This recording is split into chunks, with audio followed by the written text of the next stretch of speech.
En 2009, il a obtenu le prix Goncourt de la nouvelle pour Une vie à coucher dehors, le prix Médicis en 2011 pour Dans les forêts de Sibérie, et gageons que son dernier opus ne tardera pas lui aussi à recevoir un prix, mais ce qu'il préfère dans la vie n'a pas de prix. Il s'agit de l'aventure. J'ai le grand plaisir de recevoir Sylvain Tesson dans VIP pour la 3e fois. Sylvain Tesson, bonjour, faites comme chez vous. Hein. J'espère que vous n'êtes pas lassé. Oh ben, en 10 ans d'émission, 3 fois, ça va. Bon, ça va. Tout se passe bien. Dernier opus, S'abandonner à vivre, de nouveau une série de nouvelles, d'histoires courtes, qui est un style qui vous réussit sacrément bien, puisque le premier qui s'appelait Une vie à coucher dehors avait eu le prix Goncourt de la nouvelle. Bon, c'est un petit prix, on connaît mal le prix Goncourt, mais bravo, franchement. À chaque fois quand vous écrivez des nouvelles, vous donnez un thème, on va dire, global. Là, vous êtes parti sur, j'allais dire, le lâcher-prise. Je ne sais pas si le mot vous plaît.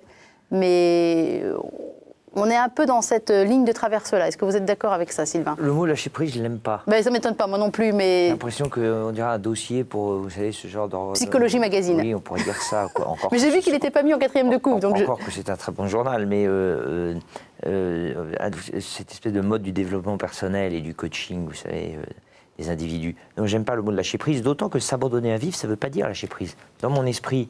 Et dans celui de mes personnages, des personnages que je campe dans ces nouvelles et que je mets en scène sous la bannière de cette idée de s'abandonner à vivre, ce que je veux dire, c'est que s'abandonner à vivre n'est pas de démissionner, n'est pas de rendre les armes devant les imprévus de l'existence, n'est pas d'abandonner tout ressort intérieur et toute idée que la volonté parfois peut mener le gouvernail de la vie. C'est pas ça que je veux dire. S'abandonner à vivre, ça veut dire qu'il faut être dans une acceptation du sort. Un fatalisme, un certain fatalisme qui est une vieille idée qui a été magnifiquement manipulée par les écoles stoïciennes, les écoles épicuriennes, les écoles bouddhistes, une forme d'amour fati nietzschéen, quoi, l'amour de ce qui vous arrive. Au lieu que toujours d'être en train soit de se plaindre, soit de regretter le passé, soit de se projeter dans un avenir qui pour moi est une illusion absolue. Ou d'être dans une volonté féroce tout le temps. Ou alors d'être dans une volonté absolue de maîtrise et de conduite de son destin, parce que à force d'avoir observé la vie, je me suis rendu compte que nous étions totalement malmenés et ballottés par les forces du destin. Nous ressemblions davantage à des bouchons qui sont jetés dans les courants de l'océan plutôt qu'à des flèches qui tracent leur trajectoire à travers les espaces. Donc je crois qu'après avoir constaté cette absurdité de la vie, ce malmenage de l'être, ce fait que nous sommes, que nous voguons au gré des courants, et nous faisons semblant d'appeler ça des biographies, des vocations, de dire que nous menons notre existence comme ça à la baguette, mais au fond je crois profondément que nous sommes manipulés par des choses qui nous dépassent. Et c'est ça, s'abandonner à vivre, c'est ne pas en concevoir une tristesse, mais au contraire une joie. Alors, nous avons dans les coulisses notre invité numéro 2 qui viendra vous rejoindre en milieu d'émission. Il s'agit d'un prêtre, une fois n'est pas coutume, le père Christophe Adevis, qui est curé à Vannes, auteur d'une bande dessinée sur saint Benoît-Joseph Labre, qui était un saint, vagabond de Dieu. On en reparlera et je pense qu'il écoute attentivement cette première partie d'émission. Il n'est pas impossible qu'il ne soit pas totalement d'accord avec vous. Vous savez à quoi elle m'a fait penser votre ouvrage, S'abandonner à vivre, d'une manière déjà globale, à la devise de Baudouin IV de Jérusalem. Vous la connaissez ou pas? Non. Fais ce que doit, advienne que pourra. Magnifique. Et je la trouve pleine de sagesse. Oui, elle est très belle. Voilà. Elle est très belle, elle est empreinte d'une mélancolie, d'une certaine tristesse, car c'est très beau cette idée que de toute façon les choses qui adviendront, et il ne sert à rien d'essayer de s'y opposer. C'est les magnifiques formules qui traversent le manuel d'Épictète et qui sont de véritables viatiques pour l'existence. Alors c'est vrai qu'on vous a connu, pour ceux qui suivent vos aventures depuis le début, on vous a connu traversant l'Himalaya à pied, on vous a connu à cheval, on vous a connu sur les traces. Moi je vous ai rencontré à ce moment-là de Slavomir Ravitch, un évadé du goulag. Vous aviez retracé son parcours à pied, à cheval un petit peu il me semble aussi. Quelle mémoire. Voilà, on vous a connu faire tout un tas d'aventures, il y a aussi tout ce qu'on ne sait pas. Et je me dis, qu'est-ce qui fait, au bout de, nous ça va faire 10 ans qu'on se connaît, au bout de 10 ans, qu'on sort un recueil de nouvelles, donc différentes histoires, puis qui partent vraiment d'un peu partout. Hein. Il n'y en a pas une qui ressemble à l'autre. Qu'est-ce qui fait qu'on arrive à cette réflexion que vous aviez, qui est presque la réflexion d'un sage, quoi. Vous avez quoi, la quarantaine, on va dire. Qu'est-ce qui fait que ce livre arrive à ce moment-là et que ces histoires arrivent à ce moment-là? Je serais bien incapable de savoir s'il y a une cohérence entre le fait de s'être agité beaucoup autour du monde en partant à l'aventure et le fait d'écrire un recueil de nouvelles. Ce que je crois, c'est que la nouvelle, d'abord, est un genre littéraire qui me plaît parce qu'il oblige à une certaine nervosité, il oblige à ne pas prendre de gants avec la matière narrative, à aller vite au but, alors ça correspond à ma complexion, à mon rythme intérieur. La nouvelle en tant que texte court correspond aussi à mon mode de vie, parce que moi j'ai pas trop le temps de m'engager dans les immenses steppes du roman. C'est vrai que ma vie de voyage fait que je suis plus à l'aise dans le texte court. Et puis je pense que la nouvelle correspond davantage à notre existence, elle ressemble à nos vies. La vie ressemble à des nouvelles, à un chapitrage de nouvelles, davantage qu'à un roman. C'est ce que je crois. Je crois profondément que les êtres sont dans une métamorphose permanente, qu'ils vivent selon des cycles qui durent quelques mois, qui durent quelques jours, qui durent quelques années, mais qu'au cours d'une vie, lorsque l'on est devant par exemple un vieillard, il faut bien se dire que cet homme ou cette femme ont été plusieurs autres que ceux qu'ils sont aujourd'hui, et qui ne sont pas forcément la somme de ce qu'ils furent. Je ne sais pas si vous voyez ce que je veux dire. Moi, il m'est arrivé de vivre pendant 3 ans avec une envie de sédentarité, d'urbanité, de ville, et puis après 3 années plus tard, j'étais plus sauvage, j'avais envie de mouvement. Je n'étais pas le même, je ne suis jamais le même. Eh bien, les nouvelles, c'est pareil. Vous avez un recueil qui donne un sentiment d'unité, mais au fond, il est composé de chapitrages qui sont tout à fait autonomes. Et plus ou moins autobiographiques. Il y a des nouvelles, on se dit « Ouh, ça sent le vécu, ça sent le vécu ». D'autres, on se dit « Ça, pour le coup, c'est peut-être totalement inventé pour les besoins du... » Non ? Oui, si, mais justement, c'est la réponse à la question que vous posiez juste avant, c'est que la relation qu'il y a, la passerelle qu'on peut jeter entre tous ces voyages que j'ai pu faire et ces nouvelles, c'est qu'au fond, tout ce que je n'ai pas raconté pendant ces voyages m'a servi de matière romanesque, de matériaux, pour ensuite composer des histoires qui me permettent de parler de thèmes que je n'ai pas pu forcément évoquer dans mes récits. D'une manière générale, les récits que vous avez faits, comme celui qui racontait vos 6 mois de cabane au bord du lac Baïkal en ermite, ça a donné lieu à un récit entier, à un livre, pas à une série de nouvelles. Donc là, c'est le récit qui marque la fin d'un voyage finalement. On rend le voyage. Et puis les nouvelles...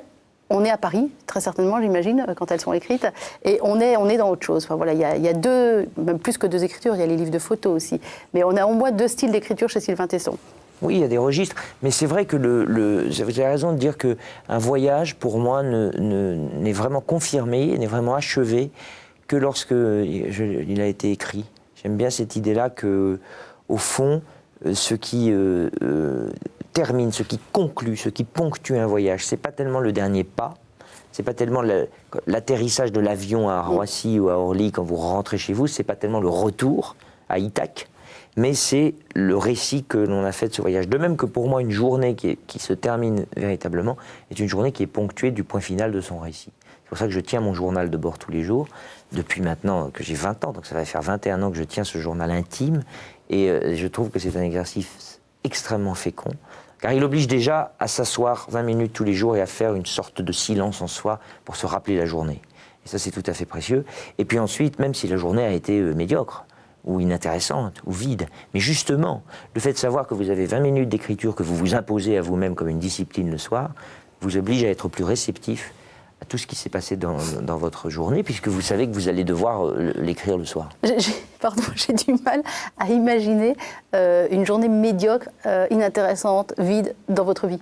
Vous rencontrez tellement de gens, vous avez tellement d'aventures, tellement d'articles aussi qu'on peut vous commander, de reportages, etc. On a du mal à se dire que ça peut être vide. On se dit plutôt, il doit manquer de temps, plutôt, cet homme-là. Oui, mais c'est parce que là, vous associez la valeur d'une journée à la masse d'événements, d'imprévus, de rencontres, ou de sophistication, ou de complexité. Non, mais ce que je veux dire, c'est que, au fond, une journée peut-être peut donner le sentiment d'avoir été totalement ratée parce qu'on n'a pas été là. On n'était pas galvanisé par le moment présent que nous étions en train de vivre. Parce qu'on était trop préoccupé par la nostalgie ou ses souvenirs, ou parce que l'on était préoccupé par les illusions de l'espoir ou des projets, et donc on n'était pas à ce qu'on faisait. Aussi intéressante eût pu paraître la journée.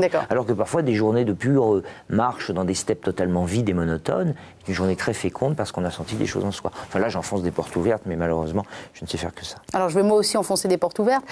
Pour connaître plusieurs aventuriers, on va vous grouper sous cette bannière.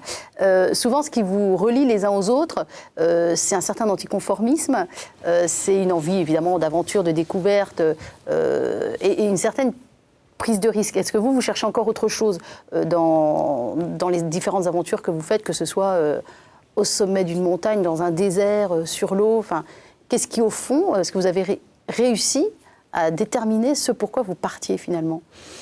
Écoutez, moi je vais vous répondre deux choses. La première, c'est que l'anticonformisme, je pense que vous avez tout à fait raison de voir dans cette vertu, car je crois que ça en est une, n'est-ce pas, non? Je crois qu'on a raison de voir dans la vertu de l'anticonformisme ce qui regroupe l'aventurier.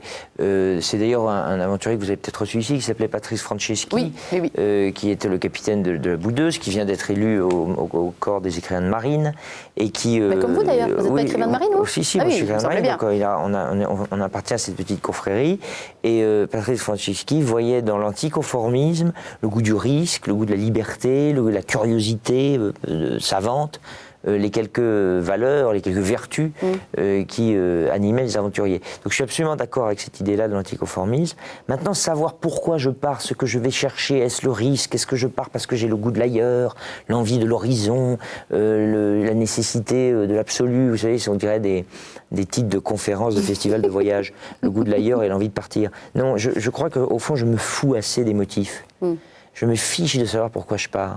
Il y a l'appel de la route, l'appel de la forêt, comme disait Jack London, et il faut répondre à cet appel. Et si vous vous demandez trop pourquoi est-ce que vous y répondez, et si vous vous penchez trop sur vos motivations, alors vous laissez passer l'appel. Puis elles n'ont aucun intérêt, les motivations. D'ailleurs, les motivations, c'est bon pour quand on veut s'explorer parce qu'on a un trouble ou un tourment que l'on veut essayer par la compréhension de soi-même de dépasser. Mais moi, c'est pas le cas. J'ai une envie profonde de grimper, de marcher dans les montagnes, d'aller découvrir des espaces que je ne connais pas. Je suis animé d'une envie géographique et elle me suffit sans que je doive creuser les motifs. D'ailleurs, vous êtes géographe. Oui, je suis un piètre géographe, je n'ai pas fait de doctorat, je me suis arrêté ce qu'on appelait le DEA, c'est-à-dire une 5e année de géopolitique, puis j'ai fait une maîtrise de géographie. Mais ça m'a suffi à me donner le goût de la géographie, du regard géographique. Souvent, on demande aux aventuriers cette question un peu bateau chez les journalistes, donc je ne vais pas vous la poser, c'est qu'est-ce que vous avez trouvé sur le chemin? Moi, je vais plutôt vous demander ce que vous avez laissé sur le chemin. À chaque fois que vous partez, qu'est-ce que vous laissez? Est-ce que vous laissez un petit bout de vous-même? Et finalement, est-ce qu'on s'épure au fur et à mesure de tous ces voyages? Est-ce qu'on descend en soi, finalement? Je ne sais pas si je laisse quoi que ce soit. La seule chose que je sais, c'est que lorsque je voyage, souvent je contracte l'idée et l'envie du prochain voyage.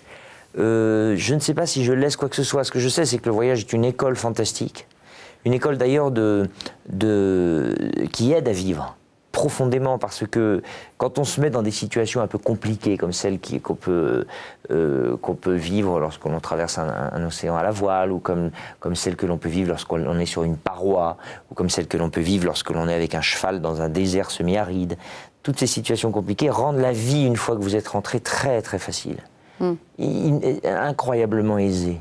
Et c'est vrai que le retour, jamais je me rends compte autant que la France est un paradis, peuplé de gens qui se croient en enfer, certes, mais un paradis quand même. Jamais je me rends autant compte que lorsque je reviens du Yémen ou de l'Afghanistan, ou même de pays où ne serait-ce qui sont régis par des climats extrêmement hostiles. Car les Français oublient dans leur capacité extraordinaire à se plaindre et à dresser un tableau de leur vie apocalyptique, ils oublient qu'ils vivent sous un ciel, dans un climat tempéré, et sous un écosystème tempéré à des latitudes qui sont extrêmement douces au corps humain. Et rien que ça devrait être au moins une sorte de raison de se réjouir d'être là plutôt qu'ailleurs. Et vous avez réussi à expliquer pourquoi il y a ce sondage qui est tombé il y a quelques mois disant que les Français étaient le peuple le plus pessimiste de la Terre, ce qu'on a un petit peu du mal à comprendre. Est-ce que vous, qui connaissez plusieurs peuples, qui auraient sans doute mille et une raisons d'être plus pessimistes que nous, non, mais au début, moi, vous avez trouvé le truc? Ce sondage m'a ravi au début, parce que moi j'adore le pessimisme comme posture philosophique. Oui. Je trouve que le pessimisme grec, stoïcien, pyrrhoniste, nietzschéen, schopenhauerien, le fait de ne rien attendre de l'avenir, le fait d'enfouir tout espoir, de considérer que l'espoir est une insulte faite au moment présent, le fait de se dire que l'espérance est une espèce d'illusion absolument extraordinaire, est une insulte faite, mais même aux forces de la création, si tant est qu'on y croit. Car si on espère, ça veut dire qu'on ne se satisfait pas de ce qu'on a. C'est tout à fait affreux. C'est exactement la même chose que lorsque vous êtes en train de faire une conversation, et puis imaginez que mon portable, mon téléphone que je n'ai pas d'ailleurs sonne, et que je réponde. C'est parce que j'ai l'espérance que ce qui va arriver dans la conversation que je vais avoir est plus intéressante que ce que vous êtes en train de me pourvoir, c'est-à-dire une conversation. C'est monstrueux quand on y pense bien, l'espoir. Ça a été d'ailleurs magnifiquement formulé par Camus, qui dit que l'espoir restait dans la boîte de Pandore. C'est pas quand Pandore a ouvert la boîte et que tous les péchés et les maux se sont échappés de la boîte de Pandore, mais il restait l'espoir. Ça prouve bien que l'espoir était avec les mots. il était avec les péchés, il était avec la vilainie, avec l'avarice, enfin bref, il y avait Sauf des que histoires. vous, c'est une posture philosophique. Je ne pense pas que les Français soient dans la posture philosophique. C'est ça, quand j'ai lu le sondage avec le pessimisme, c'était pas évidemment, hélas, le même pessimisme. J'aurais aimé que ça soit que ça soit un pessimisme de bronze, un pessimisme gréco-latin, mais ça ne l'était pas. C'est le pessimisme de se dire que la fête est finie, que demain on n'aura pas de quoi se goberger comme aujourd'hui. C'est une inquiétude qui est d'ailleurs extrêmement valable et qui tire ses racines dans quelque chose qui est grave et qui s'appelle la dégradation du mode de vie dans ce pays et dont j'ai absolument mais 1000 fois conscience, mais ça n'est pas le pessimisme que j'espérais. Donc je n'explique pas ce sondage, je constate juste, lorsque je reviens d'Afghanistan, du Yémen ou de la Russie, que je rencontre davantage d'êtres qui sont bien moins pourvus économiquement et qui sont dans une précarité bien plus importante, mais qui ont un élan vital, une force de vie, une croyance dans le bonheur de vivre plus importante que celle de mes semblables, qui pourtant sont parfois, évidemment pas de généralité, mais qui sont souvent moins à plaindre. Le crayon que vous sortez de votre poche là pour le mordier, c'est pour concentrer l'attention, c'est ça? Non, ça ne me dérange pas. C'est comme les chimpanzés quand ils ont besoin, vous savez, d'un hochet pour se stimuler. Excusez-moi. Non, il n'y a aucun souci. C'est vrai que la Russie, c'est un pays que vous connaissez très très bien. Vous en parlez souvent très bien, parce que vous en parlez sans concession de la Russie. Qu'est-ce que les Russes peuvent... Est-ce qu'un peuple avec une âme pareille peut nous apprendre à nous, pauvres Français pessimistes pour rien en plus? Qu'est-ce que ce peuple-là vous apporte que vous ne trouvez pas en France? Moi, il y a une chose que j'aime chez les Russes, mais d'ailleurs qui est, je ne sais pas si c'est une vertu ou un défaut, mais qui est une certaine acceptation du sort. Alors évidemment, à l'échelle individuelle, c'est tout à fait magnifique, ça s'appelle l'abandon philosophique, c'est tout ce qu'on veut. À l'échelle d'un peuple, on peut dire que c'est un fatalisme de bœuf qui ploie sous le joug et qui... sous le poids de l'histoire et de la météo aussi. Oui, mais souvenez-vous que de cette phrase du marquis de Custine qui disait il y a d'abord les esclaves et ensuite viennent les maîtres. Ça n'est pas parce qu'il y a des maîtres qui tout à coup esclavagisent des peuples qu'il y a des peuples esclaves, c'est d'abord parce que des peuples ont des mentalités d'esclaves que finissent par naître des dictateurs qui les conduisent. Donc c'est vrai que ce fatalisme qui me plaît moi beaucoup pour des raisons philosophiques, il peut appliquer dans l'ordre politique et à l'échelle d'un peuple, il peut provoquer des ravages et créer des nations totalement asservies. En même temps, ce fatalisme-là, cet abandon au sort, cet abandon à la vie, est très russe. Et me plaît beaucoup parce qu'il y a une certaine élégance. Et c'est peut-être ça que les Russes peuvent nous montrer, nous apporter. Depuis la dernière fois qu'on s'est vu, vous avez vécu... Alors vous reveniez de votre périple, enfin c'est votre aventure de 6 mois de cabane au bord du lac Baïkal, qui a été quand même un tournant dans votre vie, ça faisait longtemps que vous vouliez le faire. Vous l'avez fait, il y a eu un livre récompensé, il y a eu un film, 6 mois de cabane.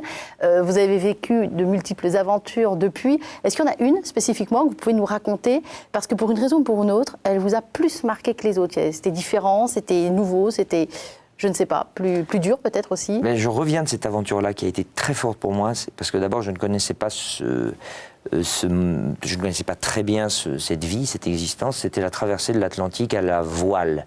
Je suis parti il y a 2 mois de la Galice jusqu'aux Antilles et j'étais dans le sillage d'une course au large qui s'appelle la Mini Transat. Et qui est une course qui met en concurrence une centaine de coureurs qui partent sur des tout petits bateaux de 6 mètres et qui se jettent à l'eau comme ça. Et c'est pas grand 6 mètres. C'est pas grand 6 mètres, c'est rien du tout. Et comme ce studio, ils partent comme ça, billes en tête, vers les Antilles, et les premiers mettent 3 semaines. Et moi j'étais à bord de ce qu'on appelle un bateau d'assistance, c'est-à-dire un voilier, beaucoup plus grand, qui faisait 20 mètres, très confortable, et qui faisait la sécurité, les relais radio, etc. Et j'ai aimé ce voyage pour plusieurs raisons, et notamment parce qu'un jour, il y a eu une immense tempête au large des côtes de Galice, il y avait 50 nœuds de vent, et notre bateau s'appelait l'Imaginaire. Et, ça parle à un écrivain. Et dans la nuit, tout d'un coup, les marins cassaient leurs mâts, cassaient les concurrents, quoi, à cause de la tempête, cassaient leurs gouvernails, les bateaux étaient en déperdition. Et nous recevions des appels de détresse à la radio. Et dans la nuit, il faut vous imaginer une nuit de tempête totalement wagnérienne, avec des creux de 5 mètres, la lune, tout était tout à fait romantique allemand. Et on entendait grésiller la radio avec ces phrases qui restent gravées dans ma mémoire. « Allô, allô, l'imaginaire, est-ce que vous me recevez, l'imaginaire ?» C'est magnifique, non ? C'est très beau. À l'aide, l'imaginaire. Au secours, l'imaginaire. Venez nous chercher, l'imaginaire. C'était très beau. Ça m'a énormément frappé cette nuit-là. Et puis après, les 3 semaines de mer dans les Alizés, alors avec des grains, des tempêtes, des orages, mais aussi beaucoup de moments parfaitement merveilleux où tout est en ordre, tout est parfaitement calé. Vous n'avez plus qu'à vous laisser avancer le long de cette trajectoire, parce que le bateau, c'est une chose très étonnante. Ce sont des principes très simples, mais qui sont appliqués de manière très complexe. Et moi, je regardais la mer, et j'ai été enthousiasmé par ce spectacle, car il n'y a pas l'homme. C'est un spectacle qui est tout à fait immémorial. C'est un spectacle qui a probablement 5 milliards d'années, qui n'a pas changé. L'homme, qui est ce facteur de dégradation de la nature absolue, qui est une sorte véritablement enfin, pas de chance quoi, pour la Terre d'avoir rencontré l'homme. Et il y a la mer, il y a cette extraordinaire étendue de 360 degrés où il n'y a même pas la trace de l'une de ses constructions. Puisque la seule chose que l'homme laisse sur la mer, c'est son sillage, qui cicatrise immédiatement, ou c'est une épave, mais qui ne se voit pas puisqu'elle est recouverte par l'eau.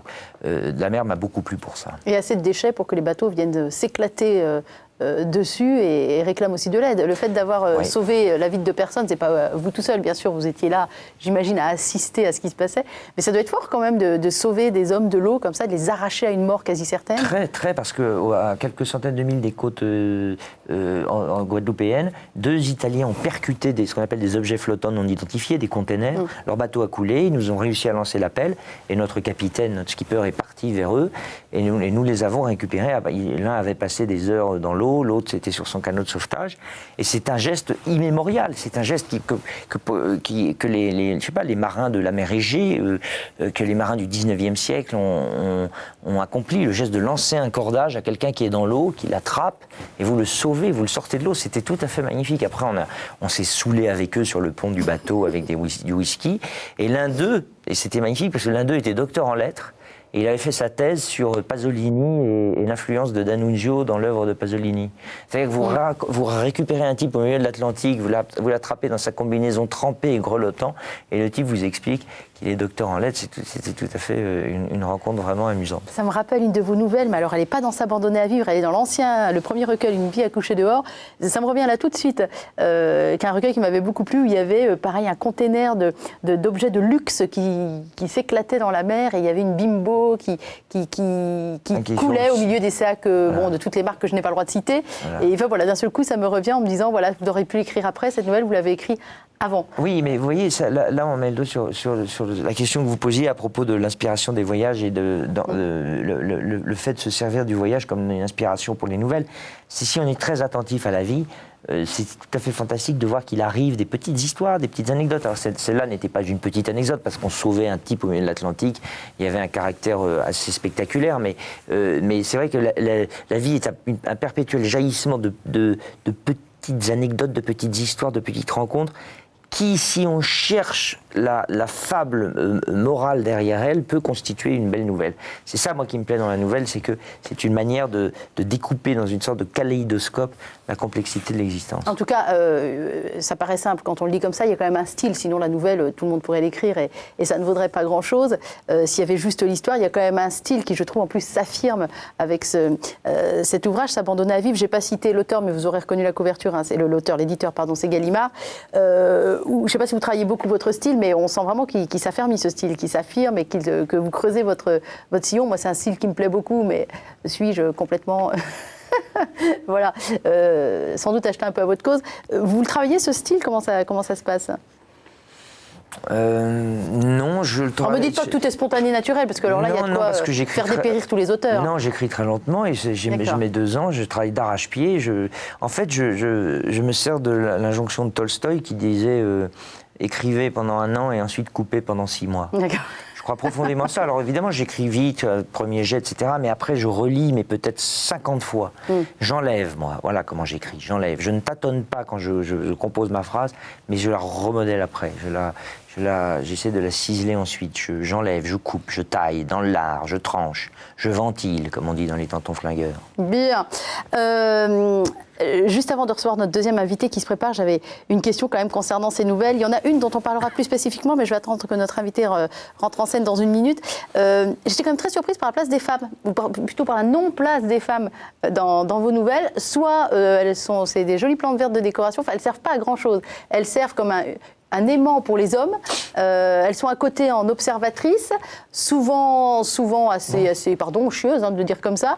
Mais alors la place des femmes est très très surprenante quand on sait la maman que vous avez. Elle a dû être outrée, votre mère. Ah bon? Je l'embrasse au passage. Ah, je sais pas, non, mais Personne ne vous l'a renvoyé dans la figure, ça? Jamais, je suis très embêté. Ah, mais bah, ce va que vous falloir dites, je vais me relire encore. Mais attendez, d'abord, il faut dire plusieurs choses. Enfin, un recueil de nouvelles n'est pas tenu à Mais bien sûr. une parité. Oui, il n'y a pas une loi. Ah, c'est pas ça que je dis, c'est le rôle que vous leur donnez, pas la parité. Donc, Sylvain Tesson, vous relirez votre ouvrage sous l'angle de la place des femmes. D'accord. D'accord. Bon, alors je ne parle pas de la place du prêtre, qui est quasiment inexistant dans ce livre, mais ce n'était pas le but non plus. On va accueillir sur ce plateau le père Christophe Adevis, qui nous rejoint sur le canapé rouge, qui est curé à Vannes. Bonjour. Je vous présente Sylvain père, Tesson. Bonjour. Vous savez, avant de vous poser la fameuse question de ce que vous avez pensé de la première partie de l'émission, que Sylvain, il escalade des églises et des cathédrales. Oui, j'ai lu ça. Ça l'occupe. Ouais, ouais. Mais Vannes, je ne sais pas. C'est une manière de pratiquer. Oui. Ah non. Il pratique sur les hauteurs, lui, ça. Il y a une des deux églises, Saint-Pédis, oui, là, qui serait pas mal. gothique. Non, elle n'est pas du tout gothique. Nous avons deux églises modernes, Saint-Pédis et Notre-Dame de Lourdes. Et en fait, escalader Notre-Dame de Lourdes serait très rapide, pour vous en tout cas. Et puis Saint-Pédis, c'est un petit peu plus long, mais je ne suis pas sûr que ça vous intéresserait Mon père, beaucoup. l'invitation est lancée quand même. Hein, On peut faire quelque chose, on peut faire quelque chose. Alors, le père Christophe Adevis, indépendamment du fait qu'il est prêtre, est également auteur de bande dessinée. Mais avant qu'on en parle, vous avez pu écouter, j'imagine, avec une oreille très, très attentive, ce qu'a pu nous dire Sylvain Tesson. Vous avez pu parcourir s'abandonner à vivre aussi. Est-ce qu'il y a quelque chose qu'a pu dire Sylvain, une idée, une phrase qui vous a particulièrement soit choqué, soit interpellé, soit intéressé? Ah, il y a eu plusieurs choses. Alors, l'histoire des bouchons qui flottent et puis qui ne savent pas trop où ils vont, effectivement, oui. Notamment par rapport à la vocation, parce que moi, j'ai pas l'impression d'être un bouchon qui va au gré de l'eau. Enfin, c'est plutôt un choix. J'ai beaucoup aimé l'axe ici et maintenant. C'est-à-dire qu'une vraie journée, une journée réussie, c'est une journée où on a été ici et maintenant, en latin, hic et nunc. Et ça, c'est une journée, et c'est ce qu'on appelle la communion avec l'éternité. Donc ici, l'axe, en fait, hic et nunc, c'est la croix, en fait. Ouais, il est en communion avec l'éternité, il ne le sait même pas. C'est ça Faut qui est lui dire. extraordinaire. Ah ouais, Je trouve ça génial. Voilà. Et puis l'espoir, alors moi, évidemment, l'espoir, c'est plus une... Moi, l'espoir, j'en vis, quoi. Ah Donc, oui, c'est un outil de travail, si j'ose dire, oui. Mais alors, Sylvain a été élevé quand même de manière tout à fait catholique. Hein. Il a pris la tangente plus tard, mais c'est quand même une religion que vous connaissez bien. Hein, on peut quand même dire ça. Moi, j'ai été élevé a fait le catholiquement neige. chez les frères Lassaliens, Saint-Jean-Baptiste de la Salle, qui n'est pas votre congrégation. Non, moi, je suis parti de la communauté de l'Emmanuel. Communauté de l'Emmanuel. Donc là, c'était les frères des écoles chrétiennes. Nous avions à Passy-Bien-Aval, qui était mon école, quelques petits gris, l'ordre de Saint-Jean. L'ordre de Saint-Jean, oui. Voilà, l'ordre de Saint-Jean. Et puis, j'ai continué à entretenir un commerce très amical avec un certain nombre de prêtres que j'ai connus. Mais il y a eu une formule que j'ai beaucoup aimée, moi, utilisée par un certain nombre de penseurs du début du XXe siècle, et qui disait, voilà, il faut être avec le Christ, parce que le Christ est ce personnage, cette espèce d'anarchiste qui vient exploser comme ça la parole scolastique et enfermé dans la tradition. Il faut se méfier du christianisme, qui est tout de même une entreprise de tripatouillage de la pensée pendant quelques millénaires, et se sentir dans la chrétienté comme cet espace culturel et civilisationnel qui est fantastique. On n'a pas fait mieux, en gros, civilisationnellement. Je me reconnais assez bien dans ce triptyque qui, certes, va agacer le père. Ça vous agace? Non, j'écoute. On est là pour ça. Et puis après, chacun fait son chemin. Alors, on est avec vous, mon père, on vous a invité pour une bande dessinée qui a eu le grand prix de la bande dessinée chrétienne au Festival d'Angoulême, grand festival de bande dessinée s'il en est, qui raconte la vie de Saint Benoît-Joseph Labre, qui n'est pas forcément le saint le plus connu et le plus accessible en plus, puisque c'est un saint, comme on dit, fol en Christ, vagabond de Dieu, qui a eu des difficultés à être canonisé. C'était un pauvre air qui puait, qui était sans doute couvert de mythes et de poux et je ne sais pas quoi. Exactement. Enfin bon, c'est pas tout de suite le premier saint vers lequel on se précipite, quoi. On est loin de Sainte Thérèse de Lisieux, par exemple, qui sent bon la rose. Qu'est-ce qui vous a donné envie, vous, de faire connaître Saint Benoît-Joseph Labre? C'est un peu des gens comme Sylvain Tesson, en fait, dans le sens où quand je vois souvent sur les routes des gens avec des sacs à dos, je me demande toujours d'où est-ce qu'ils vont, d'où est-ce qu'ils viennent, où est-ce qu'ils vont. Et c'est comme un avion. D'où est-ce qu'il vient, où est-ce qu'il va. Et je me dis, quelle vie il a, où est-ce qu'il va dormir ce soir, qu'est-ce qui va se passer. Je me pose beaucoup de questions. Et il y a une grande recherche. En fait, c'est aussi une vie que j'aurais voulu avoir. Une vie aventureuse? Ah oui. C'est trop tard? Non. c'est pas trop tard, mais pas la même aventure. Non, non, là je peux pas faire ce que fait Sylvain Tesson, non. Mais j'aurais bien aimé avoir ce désir d'absolu qu'il a, parce que je pense que l'aventure aussi c'est le désir d'absolu. Pardon. J'ai entendu parler de l'appel de la forêt, tout ça. L'appel c'est une aventure. Donc effectivement, moi j'ai beaucoup aimé ça. Alors c'était un homme un petit peu particulier parce que apparemment il a besoin de personne. Puis il parlait pas. Il parlait pas. On ne sait pas bien qui il était. Non. On lui donnait de l'argent, il le redonnait immédiatement aux pauvres. Voilà, exactement. On lui donnait à manger, il le redonnait aux pauvres. Il trouvait toujours plus pauvre que lui, alors que quand on lit votre bande dessinée, on se dit c'est pas possible qu'il y ait plus pauvre que lui. Ça n'existe pas. Ouais, il était persuadé de sa misère, ça c'est sûr, par rapport à la grandeur de Dieu. Et en fait, il avait un véritable regard. On n'est jamais bien juge de soi, hein, c'est ce que dit saint Paul d'ailleurs. Mais ce qui était extraordinaire, c'est que il voulait vivre une communion profonde avec Dieu et il cherchait en marchant. Oui, parce qu'il s'est fait renvoyer de l'abbaye de Céphon, de la Trappe, il s'est fait renvoyer à peu près de tous les monastères où il est passé. C'était un SDF, quoi, on va dire. C'était un SDF, oui, de fait. Il n'y avait que Dieu de fixe dans sa vie, et puis le reste... Bah, peut-être que tout l'essentiel est là, en fait. Que ce qui reste fixe dans la vie, c'est Dieu. C'est l'axe, ici et maintenant. Mais il a laissé des traces écrites où sa parole a été consignée. Non. Comment avez-vous trouvé des témoignages sur lui? Alors, quand il est mort, tous les enfants de Rome, parce qu'il faisait beaucoup de voyages entre Rome et Lorette, et quand il est mort, tous les enfants de Rome ont dit « le saint est mort ». Alors que, pour moi, c'est assimilé. Souvent, quand on habite dans un quartier, on voit souvent un SDF. Enfin, moi, je vois sur nos paroisses, souvent, on voit les mêmes personnes. Nous, on a quelqu'un qui dort dans le cloître d'une de nos paroisses, qui s'appelle Pascal. Voilà. Et donc, il veut pas aller dans les foyers. Voilà. Alors, on lui propose, mais il veut pas. Donc, il est bien comme ça. Et en fait, il y a quelque chose qui nous parle en le voyant. Il y a quelque chose qui nous dit Dieu, d'une certaine manière. Alors, il veut pas beaucoup d'aide, mais de temps en temps, je vais le voir. Et puis, je suis assez touché. Il y a quelque chose. Il me dit quelque chose de Dieu, en fait. En fait, les informations, vous les avez piochées dans le procès de canonisation. Voilà. Finalement, qu'est-ce qui fait qu'il a été saint, cet homme-là? Qu'est-ce que vous expliquez? Il ne devait pas être le seul à vivre comme ça. Alors, une profonde communion à Dieu. C'était un grand priant. Et en fait, je crois que ça se voyait. C'est ce que dit saint Jacques. Moi, c'est par mes actes que je te montrerai ma foi. C'est-à-dire que les gens, je crois qu'en fait, la foi, ça transpire. Marthe Robin disait, on ne parle bien de Dieu que par rayonnement. Je crois que quand on dit Dieu, eh bien ça se voit de tout son être, en fait. C'est ce que disait saint François d'Assise, qui est un autre follow de Christ. Parfois, il disait rien quand il se baladait dans les rues d'Assise, et puis il disait, on a bien prêché. Et puis, en fait, les gens les voyaient, c'est tout. Alors j'imagine que ce qui vous a plu aussi, c'est le côté marcheur, parce que vous aussi, vous avez été un marcheur, vous avez fait des marches dans le désert. J'ai fait des petites marches. Moi, je suis un schtroumpf à un côté. Hein. D'ailleurs, je vous en ai amené un. De quoi, de schtroumpf? Oui, j'ai amené un schtroumpf. Je vous ai amené un schtroumpf. Je vous ai un petit schtroumpf marcheur. Ah, un schtroumpf randonneur. Voilà, un schtroumpf randonneur. En fait, il a toute une histoire, mon schtroumpf, parce que je l'ai depuis que je suis tout petit.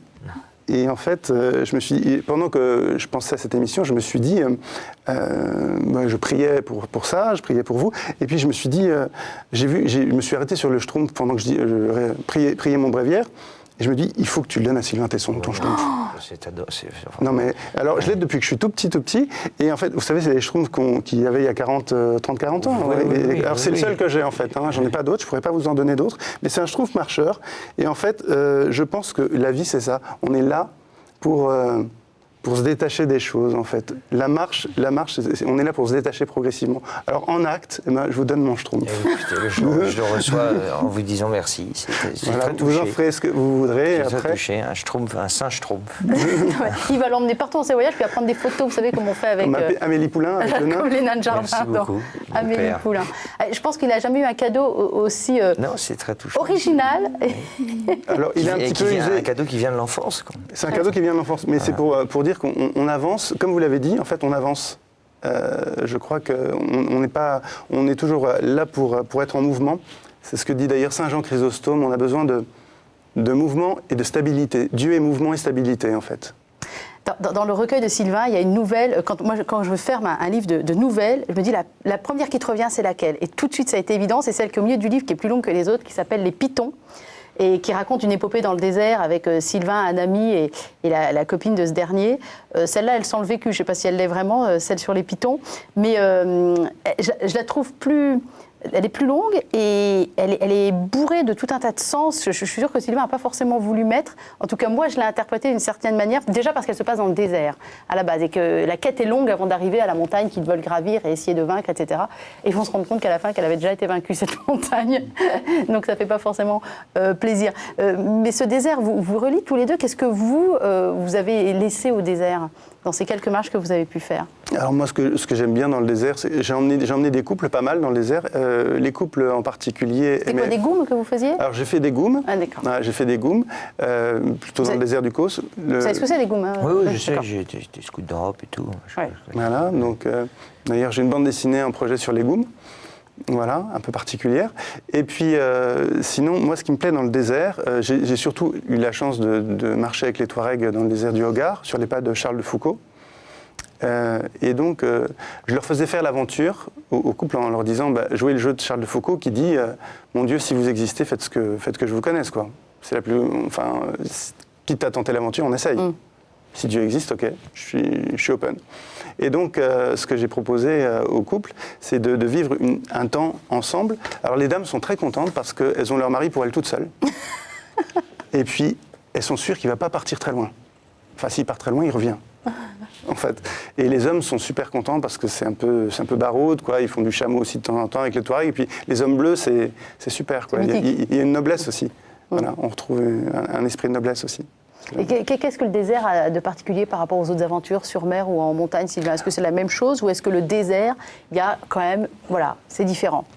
Moi, je vois une différence qui me saute aux yeux, une différence de voyageur, c'est que vous comprenez, en mer, vous n'avez pas vraiment une conversation avec la mer, vous avez d'abord une conversation avec votre bateau, qui est un instrument extrêmement technique et sophistiqué. Et quand vous êtes en montagne, vous avez tout un matériel sans lequel vous mourrez, qu'on appelle d'ailleurs de l'équipement technique, qui est de plus en plus sophistiqué, qui a révolutionné la performance.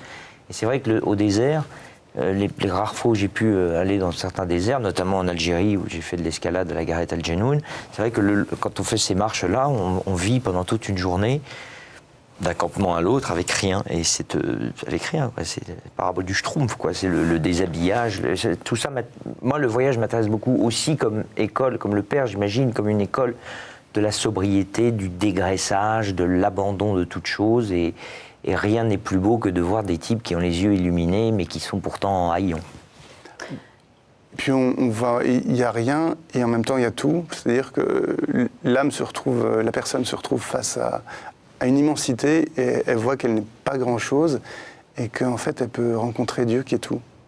Alors, on a reçu un invité il y a quelques temps, qui est bien connu des Français, qui est Éric Emmanuel Schmitt, qui lui a rencontré Dieu dans le désert. Il l'a beaucoup raconté, donc il peut s'y passer beaucoup de choses dans le désert. Je voulais revenir à cette bande dessinée. Ce qui m'a le plus surpris quand j'ai vu la couverture, la plupart du temps, Sylvain, il a une barbe, surtout quand il revient de ses aventures. Et puis, non mais, il lui ressemble, hein. Vous le mettez un petit peu plus roux, Sylvain, je peux vous assurer qu'il ressemble. On dirait Jules Renard. Oui, il y a du Jules Renard aussi. Jules Renard. Jules Renard, l'embonpoint au moins. Je voudrais juste revenir sur la qualité aussi de la bande dessinée, parce que c'est quand même assez intéressant. Moi, déjà, le choix des couleurs m'a beaucoup plu. Je trouve que ça parle pas mal de la poussière et de la terre que ce Benoît Joseph a beaucoup soulevé en marchant. Et puis, vous avez pour politique, ou je ne sais pas si c'est une politique, mais en tout cas pour stratégie, travailler avec des dessinateurs non chrétiens. Pourquoi spécifiquement? Alors parce que je suis prêtre avant tout, et que la couleur on la doit à Tatiana, le dessin à Erwan, parce que en fait je me dis que moi j'ai un regard effectivement sur la vie du saint, mais eux aussi en tant que non chrétiens, j'aime bien leur manière d'aborder les choses, et puis en tant que prêtre je me dis peut-être que le saint, il va se passer quelque chose entre eux et le saint, ou la sainte, ce qu'ils dessinent, et que s'il n'y a rien qui se passe dans leur vie, en tout cas peut-être qu'à la porte de l'éternité, ils trouveront un intercesseur. Voilà. C'est intéressant ce que vous dites, parce que vous, votre rapport à l'image, il date de tout petit. C'est comme le Schtroumpf, enfin, tout est arrivé en même temps. Voilà. Vous n'étiez pas baptisé. Non. C'est vous qui avez demandé le baptême plus tard. Et avant de demander le baptême, Dieu est entré dans votre vie par l'image. Est-ce que vous pouvez nous expliquer comment votre frère a mis un peu le chambard dans votre vie pour votre bonheur, finalement? Votre frère était brocanteur. Mon père. Votre père, pardon, était brocanteur. Mon père, mais c'est en fait par deux choses. Par la nature. et par l'image. En fait, j'habitais à côté d'une forêt, donc je faisais des promenades avec mon grand-père. Et il y a un âge mystique de l'enfance qui fait que je me suis dit, il y a quelque chose d'intelligent dans cette forêt. C'est ce que dit Saint Bernard, va dans la forêt, ce que tes maîtres ne peuvent t'apprendre, les arbres et les pierres te le diront. Il dort dans les arbres, Sylvain, quand ça lui prend Voilà, de temps en temps. Ça se fait encore, ça, Sylvain? Oui. Dormir dans les arbres, toujours. En Amazonie ou des choses comme ça? Non, en France. Non, en France, on a des beaux chênes ici. Voilà, donc, mais il y a des saints qui dormaient dans les arbres. Saint Antoine de Padoue, il avait construit sa cabane dans les arbres. Donc, voilà, donc il y avait cette présence dans la forêt, et en même temps, il y a eu des nouveaux voisins en face de chez nous, et ils avaient un crucifix au mur, et mon père avait ramené de ces virées de brocante, donc un petit livre qui s'appelait Enfant de Dieu. Et alors, il y avait le même bonhomme, des trous dans les pieds, dans les mains, un rond autour de la tête. Et là, j'ai dit, c'est la même chose, tiens, c'est connu. Et j'ai posé des tas de questions. Et en fait, j'ai fait une corrélation entre la nature, ce que je chantais dans la nature, et le Christ. Et là, ça a été limpide, clair. En fait, la parole du Christ, je suis le chemin, la vérité, la vie, pour moi, j'avais trouvé le chemin, quoi. Et donc la maman vous a parlé de Jésus, est même devenue votre marraine, hein, exactement, de baptême. Et puis vous, bon, après, vous êtes dit, moi, ma vie, c'est être acteur. Moi, je veux être acteur, moi, je veux être dans des films. Je voulais être acteur, je voulais être dans des films, je voulais être connu, je voulais la gloire humaine. Ouais. Voilà. Et puis, en fait, le bon Dieu a beaucoup d'humour parce qu'il m'a montré ça d'une autre manière. J'ai fait du théâtre, un petit peu de théâtre au collège, ça a pas mal marché. Puis, on a été casté pour un petit feuilleton, c'était les premières chaînes câblées autour de Paris. Et puis, moi, ma marraine m'avait proposé d'aller à Paray-le-Monial parce que je me posais aussi la question d'être prêtre. Et donc, le réalisateur nous donne le pitch, et puis il nous dit, devinez la fin. Alors, c'était pas très difficile, et puis il dit, ok, je vous prends, c'est cet été le tournage. Et moi, je m'entends dire, non, je suis pas libre, en fait, je n'irai pas. Et là, je me dis, à ce moment-là, je suis en train de louper quelque chose. Mais je dis, il faut faire un choix. Choisir, c'est renoncer. Donc, je choisis. Et puis, et le Seigneur m'a montré après le monde du cinéma, parce que quand je suis devenu séminariste, j'étais notamment à Aix-en-Provence, et les frères de Saint-Jean-de-Malte ont eu une possibilité de tournage de films dans leur église, avec Michelangelo Antonioni et Wim Wenders. Et donc, moi, j'ai dit au supérieur, est-ce que je peux participer au tournage, parce qu'on me propose. Et le supérieur me dit non. Alors, je dis, bon, j'obéis, très bien. Et le tournage est reporté. Alors, je redemande. Et en fait, ils ont dit, tu fais comme tu veux, c'est ce que j'ai fait. Et donc, pendant 2 jours, j'ai vu une vie de tournage. Donc, il y avait Irène Jacob et Vincent Pérez.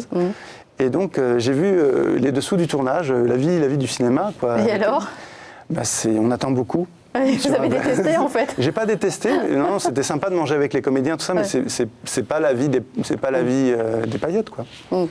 Mais non, pour moi, j'ai la plus grande et la plus belle des aventures. Ça vous inspire quoi, tout ce parcours résumé en quelques minutes, Sylvain Tesson, Beaucoup de fascination, parce que je trouve, on en revient à cet embryon de débat, enfin, pas de débat, mais de conversation que nous avions tous les trois à propos de l'idée de vocation et de trajectoire. Moi, je suis très ébahi quand j'entends... quand je comprends que parfois des existences s'organisent selon le principe de l'appel, de la trajectoire suivie, de la route qu'on prend, de cette lucidité telle, je suis tout à fait admiratif et fasciné et peut-être envieux, je ne sais pas, mais je trouve ça magnifique. C'est vrai que c'est quelque chose qui est beaucoup plus architecturé que une vie de vagabond. Encore que vous voyez qu'il y a des vies de vagabonds, voilà. Il y a des vies d'errants qui pourtant vous amènent jusqu'à vers la lumière la plus haute. Mais d'ailleurs, si je peux ouvrir une minuscule parenthèse, moi je suis très très intéressé par la vie de ce saint, par la vie de Benoît Labre, parce que c'est une tradition russe, la tradition des errants. Oui. On appelle ça les starets en Russie. Vous connaissez le texte de la Philokalie, le récit du pèlerin russe qui part errer dans les forêts, dans les steppes de Russie en prononçant toujours cette même phrase. Ouais. La gloire de Dieu est toujours le même verset jusqu'à la transe quasiment. Puis il y a tous ces saints forestiers, Saint Séraphin de Sarov, qui vient s'enfouir dans les bois et qui parle avec les animaux comme Saint François d'Assise. Et donc cette idée, moi, de cette sainteté de la poussière me plaît davantage que celle des dorures.